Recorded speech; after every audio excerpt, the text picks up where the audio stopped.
So I've decided to do another let's read of an entire author. If you have been watching my channel, you know that rather recently I just did one for Katrina Leno where I read 3 of her books. And so this time I decided I wanted to kind of keep with that weird YA contemporary weirdness vibe. And so I decided to pick up from my library some books by A.S. King. I'm really excited about these. There is a 5th one that I really want, and I found it for like $4 on eBay, but my library unfortunately didn't have it. So I think I'm gonna order it and also read it while I read these 4, because 5 is just a nice number. That one is I Crawl Through It, and it's actually the one I wanted to read the most. So if it was like one I didn't care about so much, I probably wouldn't order it. But since I think I'm gonna really like it and I think it's gonna be really good, and I have a lot of interest in it, I'm going to buy it. So the other ones I have are The Dust of 100 Dogs, Ask the Passengers, Still Life with Tornado, and Dig. In the library, read through quickly what all of these are about, so I kind of have a gist of them, but I think instead of me trying to just tell you about them now, I'll tell you about them as I read each of them. I'm able to put them in some type of order of how well I think I'm going to like them. I think As I Crawl Through It is going to be a 4 or a 5-star for me. So if I had to rank it, it would be here in the first place spot. And then I think the dog one is going to be my second favorite. I think these two I'm gonna have pretty neutral feelings about. Like the dog one might be like a solid 4. These two are probably going to be like a solid 3.5 or a 4. And then Dig. I know that everyone loves Dig and that it has the best ratings out of all of them, but I'm not interested in it. I want to read it, but I think I'm gonna like it the least. I don't know what I'll rate Dig at all. Let's just say a 3-star right now to give it a rating, but I really think it's going to be higher than that. I just think my interest level is going to be low for the book. So I have officially started The Dust of 100 Dogs. The main family in here is Irish, and I get really nostalgic for Ireland from when I traveled there, so I am currently making Irish breakfast tea, which is why you can hear the kettle going. I decided I was going to start with A.S. King's earliest work and then work my way up to her newest. I don't know if I'm going to continue doing that for every single one, but that's how I picked this one. So this one I think came out in like 2009. So far what we have is I'm like 3 or 4 chapters in. The prologue was about this like pirate queen who dies, and this person cursed her as she was dying to live the life of 100 dogs. And then chapter 1 literally was her birth as a human after being 100 dogs. So we don't get to see any of her existence as a dog. And by chapter 3, there's not a ton of her talking about her life as a dog. It's kind of just her trying to get through her childhood so that she can be an adult, so that she can go off and find her buried treasure, it sounds like, that she buried, when she was a pirate person. Every few chapters, there's this little thing called Dog Facts, and it's a page-ish about dogs and how to take care of them, and I think those are really cute and I'm really enjoying them. So far, I like the book, I like the writing. I don't necessarily love the main character. She's kind of has the I'm a special snowflake personality, but I don't dislike her either, and I have no problems with the book at all. I'm only 30 pages in though, so imagine if I just took a sip of this.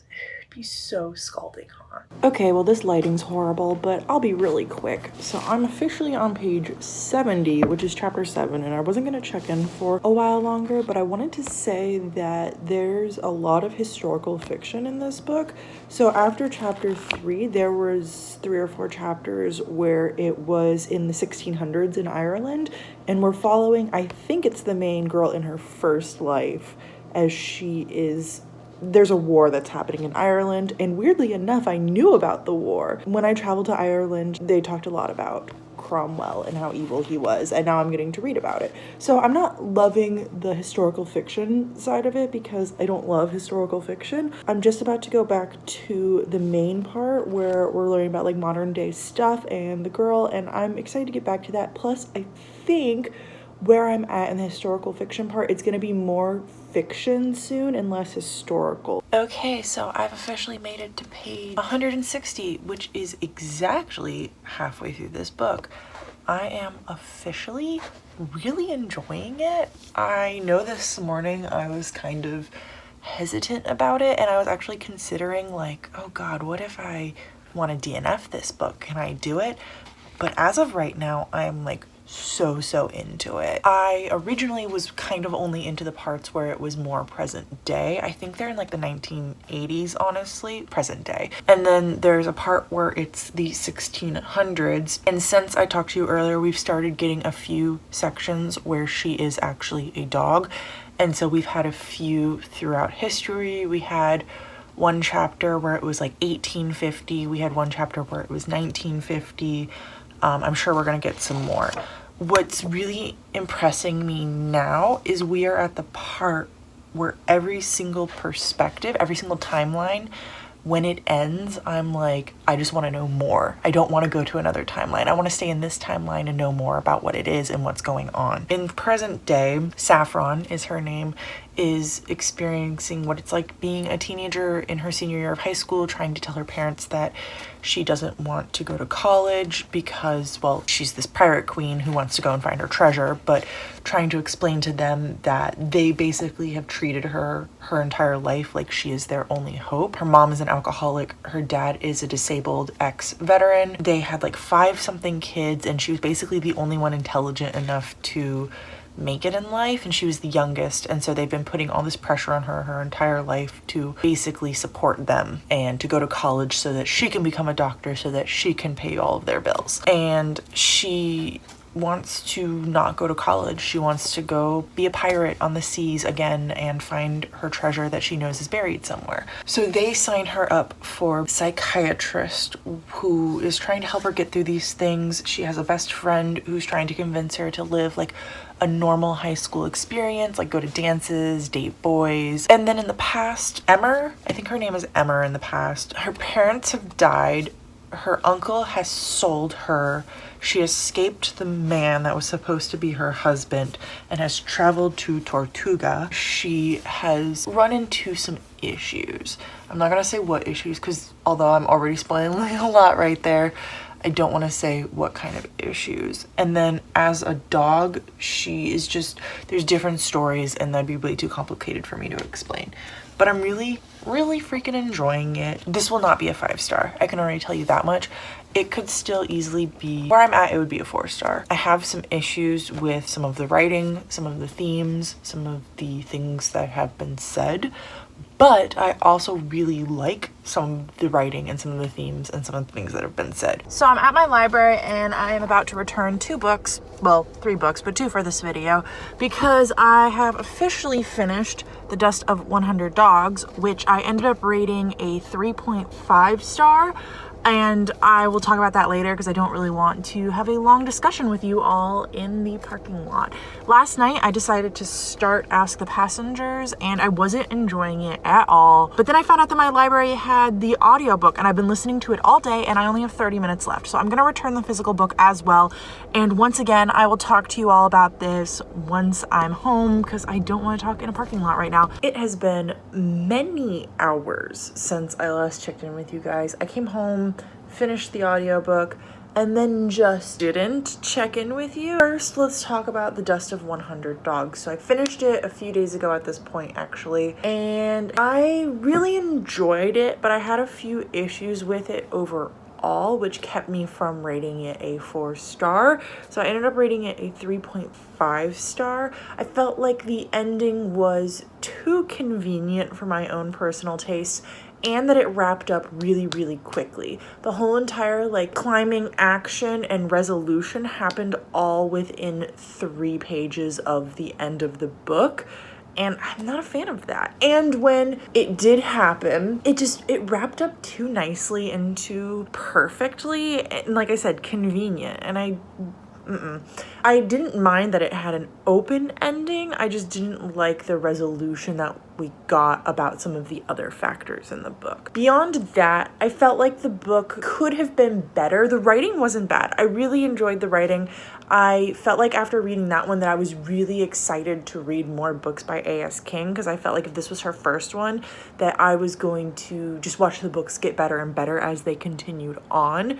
I will definitely have to say something on that in a minute, but after reading the dog book, I was like, I'm excited. I wish we could have had more of her life as a dog, because we only saw like a few different points when she was a dog, and I wish that it would have related better to her current life.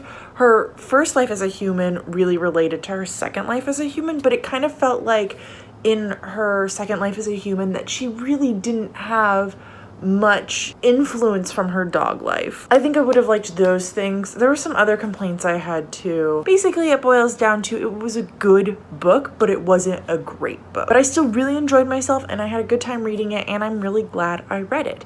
Now, I cannot say that for Ask the Passengers. So I started Ask the Passengers last night. I was physically reading it and I read probably 20 to 30 to 40 pages of it last night. And I wanted to DNF it the entire time, but I told myself to get to the 50-page mark before I DNF'd, and it's not that long of a book, so I was like, cool, let's go. Couldn't do it, and I was going to check out some type of information. I already told you guys earlier that I was able to get the audiobook from my library, so I downloaded the audiobook and I listened to it pretty much all today at work while I was working. It was really good because it was only like 7-8 hours long, and I listened most of it on ×2 speed, and I could just knock out most of it while not really paying attention to it, which is good because I didn't love the writing in this one. It just didn't feel like anything special. In the Dust of 100 Dogs, it felt unique and special and weird. And in this one, it just felt like every other YA contemporary that I've read. And I just didn't get any vibes from it that made it feel unique. So like the characters were completely average. The writing was completely average. The plot was completely average. All the characters were these special snowflakes who weren't well-rounded. I didn't find depth in any of them, and I hated all of them, every single one of them. I was miserable reading it. I never wanted to continue. I just wanted to stop most of the time.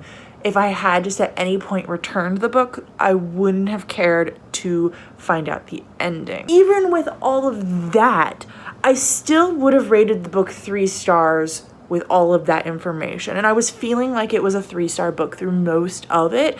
Oftentimes, I just don't want to bother with 3-star books because it's like, I know it's going to happen. I know it's going to be 3 stars. What's the point? But I continued on with this one, and I'm glad I did because it's definitely not a 3-star book. Firstly, have a huge issue with the ending of the book, which I will not be totally getting into because it's the ending, and that is spoilers. But beyond that, beyond the ending just kind of being dull and anticlimactic, I think that the book had a lot of problematic issues. And I think that if you were to read it, you might not catch all of them.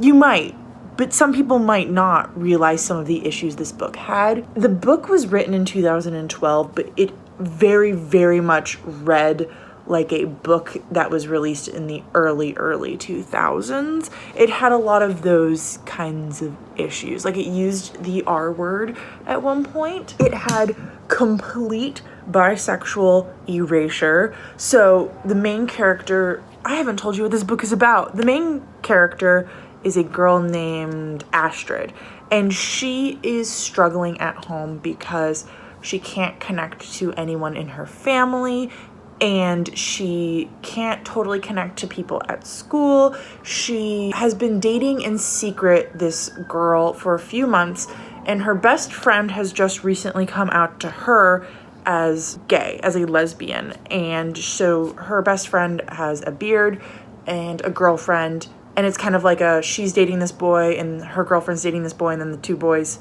but really the 2 girls are dating, the 2 boys are dating. They haven't come out to anyone else in this small town because this small town is awful and like stuck in the 1950s, and they are full of rumors. And so Astrid sits in her backyard, lays on her back, looks up at the sky, and watches the airplanes go by pretty much every day, and sends her love to the people on the airplanes because she feels like she can't give her love to anyone at her house or in her hometown. So that's the idea behind the book, right? The book, like I was about to say, has complete bisexual erasure. So the whole entire idea behind the story is that Astrid is trying to figure out her sexuality and is trying to understand whether or not she's actually attracted to women or if she is just attracted to this one woman because this one woman gives her attention. And that's a very valid, very valid argument. But many of the arguments she has with herself and other people have with her throughout the book is, are you gay? And she says, I don't know. And then they say, so you must be straight. And she says, no, I don't think I am. And then like, well, then you must be gay. And I understand that gay is an all-encompassing category, but it very much felt like it was saying either you are into women or you are into men. And there was a point where the girlfriend of the main girl, Astrid, said, oh, I used to date this girl, but then she switched sides. And it was said much more rudely than that, I will say first off.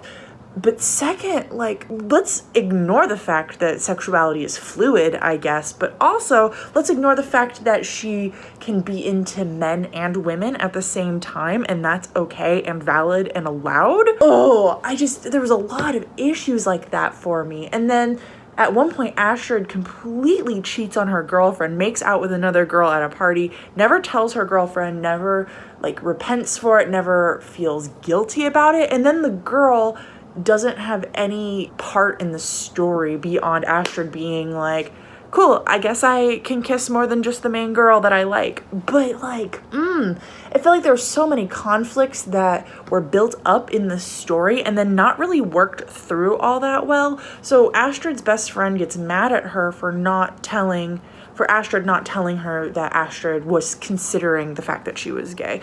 And I understand, like, you're her best friend, you think that she should tell you everything. And Astrid very clearly stood up for herself and was like, look, I don't owe you any personal information about myself. Yes, you're my best friend, but I don't owe you that information. And especially if I'm not sure about it myself. And I think that's very important that she stood up for herself. And I think that's a really good thing that she did. I was getting so annoyed with everyone being like, Astrid, you had to tell us. Astrid, why didn't you tell us? Astrid, blah, blah, blah, blah, blah. Everyone was getting so insulted. And Astrid even at one point was kind of like giving into it. Like, yeah, I shouldn't live my life in secret. And I feel so much better that I've come out and that I'm not hiding from people anymore. And that I've told my family and that I've told the kids at school, even though they're making fun of me. And you know what? That's great, Astrid, that you told everyone, but not everyone can feel safe enough coming out to their family or their friends where they're comfortable doing that. And I just don't think that was a really good message that she was saying you have to come out to everyone, otherwise you're not living your true life and you're lying to everyone and yourself. And it's not true. It's not. I mean, I totally think that you should be able to come out, but if you are genuinely scared for your life, do not feel like you're living a lie. Feel like you're taking care of yourself. Yeah, I had a lot of issues with the book. There are more beyond that, but I think you get the gist. I can't recommend this book. And the writing, like I said, I've been looking forward to getting into another A.S. King because I felt like her writing was unique and weird. And then I just didn't feel like this one had much of that. There were these little blurbs every once in a while that would be her as a passenger who was receiving Astrid's love. And those were kind of interesting, but honestly, after like the second one, I started zoning out really bad while they were going on because I just didn't care about these other random people that were showing up. I had no connection to them. I didn't care about them. I didn't feel for them, and I just wanted them to stop talking. I felt like the book really wasn't a 2-star, but it definitely wasn't a 2.5. So I weirdly rated it a 2.25, which I don't think I often rate things in between. This one really, to me, felt like it deserved that. That's all for that one. Wow, I read that book so quickly that you're only getting one clip on it. Apologies, but I'm not sorry. I'm glad to be done with it. Okay, it's later the same night. I put my hair up and look at this really funky curl that won't make it into the bun. Unimportant. I decided that I think the real reason why I'm not wanting to start anything is because I'm really worried about this book being inappropriate. It's not the right word, but problematic, I guess, especially after Ask the Passengers was so problematic for me. So Still Life for Tornadoes, I don't have any proof because all I've read is the short little summary and it doesn't say those words, but I am concerned that the book is going to be about dissociative identity disorder, and I'm afraid that it's not going to handle it well. I rather recently read another book, which was The Half-Life of Molly Pierce by Katrina Leno. You can watch that video on my channel. I recently read that book, and that book dealt with dissociative identity disorder, and while it handled it 99.9% well throughout the entire book, there still were some issues that I had, and I think it's a really hard disorder to write about, especially if you do not have it or you are not around someone close to you who has it. I'm worried that it's going to be insensitive, and I think that's why I've been hesitant to pick this one up / was going to push it off for a few days. But I thought, you know what, if I have 5 days until I Crawl Through It shows up, it's a waste for me to start anything else. And you know what else is also allowed? I can start this book, and if I hate it, I can DNF it. Let's see what this book is about. I am 16 years old. I am a human being. Actually, Sarah is several human beings at once, and only one of them is 16. Her parents insist she's a gifted artist with a bright future, but now she can't draw a thing, not even her own hand. Meanwhile, there's a 10-year-old Sarah with filthy mouth, a bad sunburn, and a clear memory of her family vacation in Mexico that ruined everything. She's a ray of sunshine compared to 23-year-old Sarah, who has snazzy highlights and a bad attitude. And there's 40-year-old Sarah, makes good queso dip, doesn't wear a bra, usually wants 16-year-old Sarah to tell the truth about her art teacher. They're all wandering Philadelphia along with a homeless artist allegedly named Earl, and they're all worried about Sarah's future. I don't know what to call this page, the identifier page, because that page is so important, and I've started reading it honestly before I even read books. And it doesn't have a little 2-sentence blurb like most books do, but it does have trigger warnings, and one of them is sexual abuse. And so I'm starting to wonder if that's going to be a big issue. If possibly, before I've even started this book, I fully know what it's about. That Sarah is being sexually abused by her teacher and has gone on the run, and because of the sexual abuse has developed multiple personalities to help protect her so that her alters can protect her and help her feel safe. And part of her trauma of going through this abuse is that she can no longer create, because that can be a symptom of that. If that's the entire book, there's no point in me reading this 290-page book. I already know it. I'm gonna start it now. I'm gonna stop stalling. I'm gonna figure out if it's any good.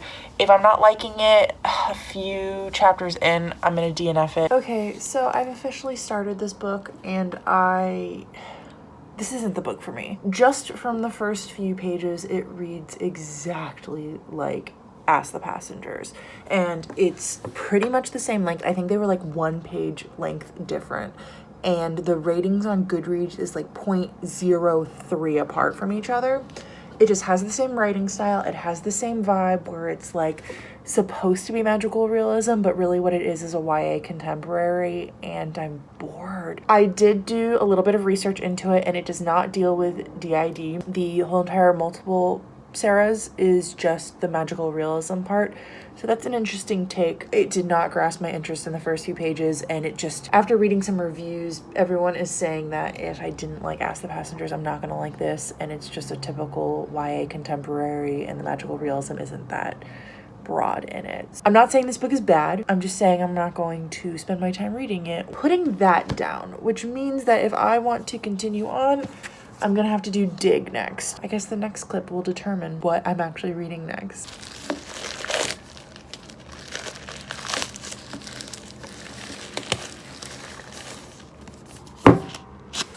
Time to start this, I guess. Goodness, we just love this shot, don't we? Day 2 of me reading I Crawl Through It, and I'm already on page 200. Yeah, I have 120 pages left before I finish this book. I'm loving it. I'm absolutely freaking loving it. It reminds me so much of You Must Not Miss by Katrina Leno, which I read in my last video, kind of set up like this one. So this is what I wanted. This is what I was expecting when I had heard that A.S. King was a weird author. this is exactly it. And so I'm really glad that I managed to find it. I am tabbing. As you can see, there's only one color. I am doing my 3-color system where I tab 1 color for love, 1 color for important, and 1 color for hate.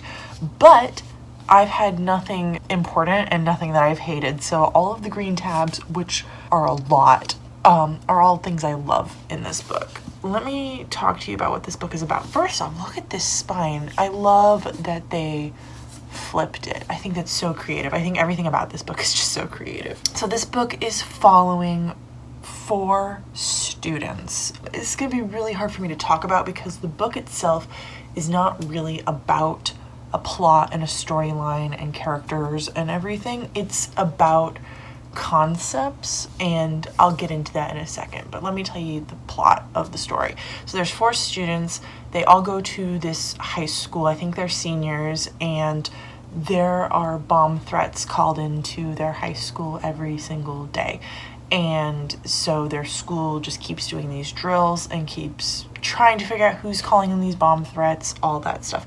But the 4 students really aren't concerned about that. They're tired of living the mundane life. They're tired of being put into boxes and categorized and basically just swept aside by everyone in their lives.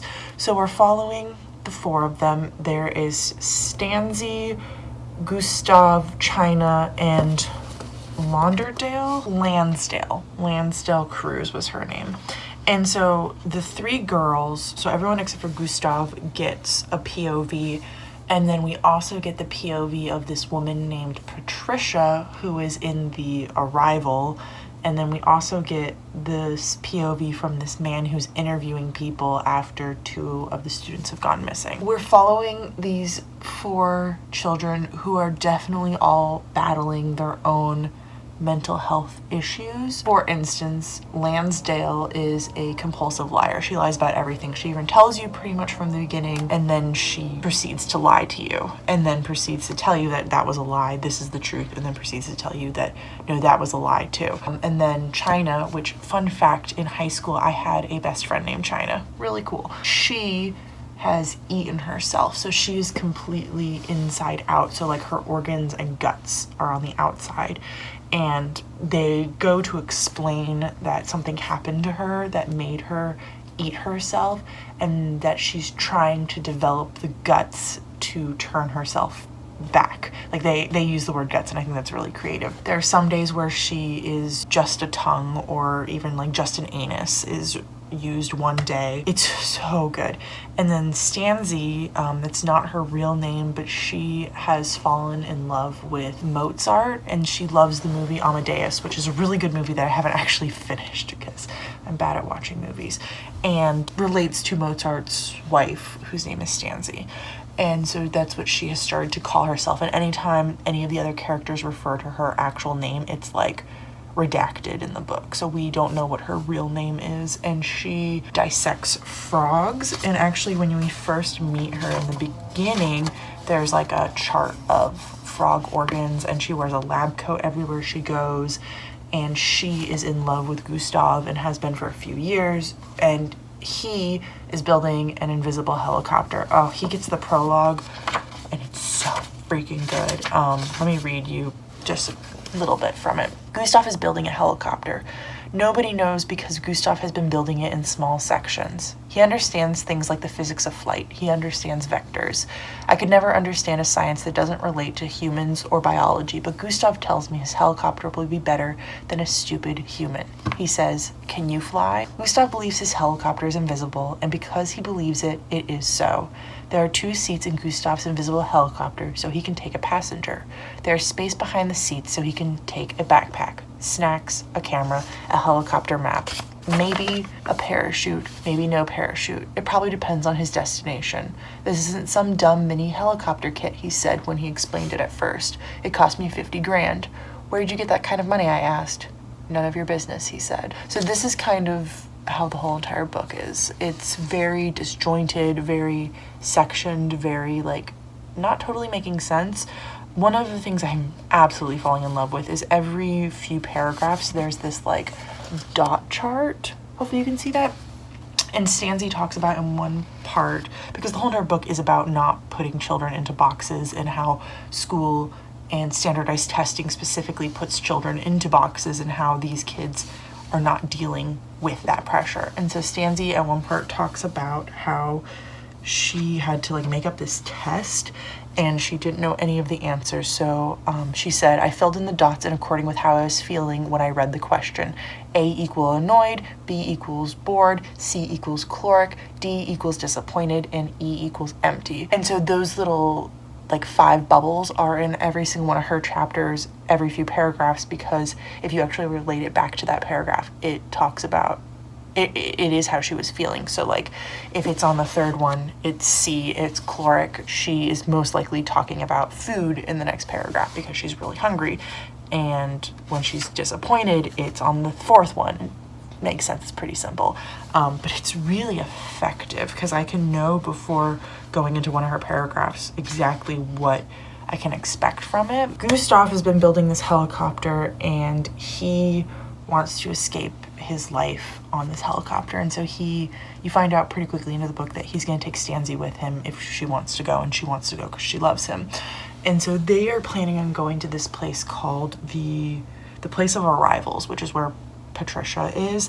There's this whole entire weird part about this man in the bush, and he's a nudist, and it's very non-sexualized when we're reading from Stanzi's paragraphs, but when you're dealing with China, who has dealt with, it's very obvious, has been raped. It's not said flat out, but China writes these poems, and there was this beautiful poem, which almost made me cry. It's so good, and I almost don't want to read it to you, but I'm gonna read it to you because it's so good. No girlfriend would call the police about it. That's the best part. You act confused, she acts confused, you do it, strong and deaf. Like you can't hear her say no. Please, stop. Pin her down but leave no mark. She can't figure out what you just did. She can't figure out if it's her fault or your fault or nobody's fault. And while she juggles the answers, you slip out of her life and tell her that it wasn't really working. If she wanted, she could go to the hospital and they could find you inside, up there in the dark. But all you have to say is, she was my girlfriend and she's pissed I broke up with her. And like I said, it's titled I Love You. So I think from that, it's very obvious that she was raped by her boyfriend, someone that she cared about. And what was I saying about that? When she interacts with this nudist, it's very much like she is afraid of him. She's afraid of his nakedness, afraid of male gaze and longing, even though this nudist kind of feels like a figment of everyone's imagination, but is just kind of a friendly, weird presence. Like he's not there to harm any of them by any means. It's not like it's done in a weird way, but it's not done in a way where they're saying like nudists are weird. So good. And I've been blabbering on for 10 minutes about this book. Most likely will rate this book 5 stars. I'm just gonna say it. So I have officially finished I Crawl Through It. There was only love, there was no hate. I rated it 5 stars. It was flippin' amazing. Can you hear that bird? Probably. So I loved it. The ending was even better than I thought it could have been. I almost cried. Pretty much the only reason why I didn't cry was because I was finishing it up on my lunch break today and I had to go into a meeting right after that, and I didn't want to have to walk in and explain to everyone that a YA contemporary book made me cry while I was on my lunch break. Not that the genre means anything of it, but I didn't want to say that any book made me cry while I was on my lunch break. Yeah, I don't really have anything else to say about this. I ended up picking up Dig. I'm listening to the audiobook. I don't think the audiobook's the way to go because I'm not loving it, and I know a lot of people love this and it has the same weirdness that the I Crawled Through It had, and I'm not loving it, but I feel like I should be. So I'm gonna actually try to sit down and read a few pages of this and see if it's any different for me. I think part of my issue is one of the narrators is boring as all hell. But saying all of that, I have started Dig and I've kind of made an executive decision. I went back and I reread the prologue for Still Life with Tornado, and it wasn't bad. It wasn't what I remembered it being.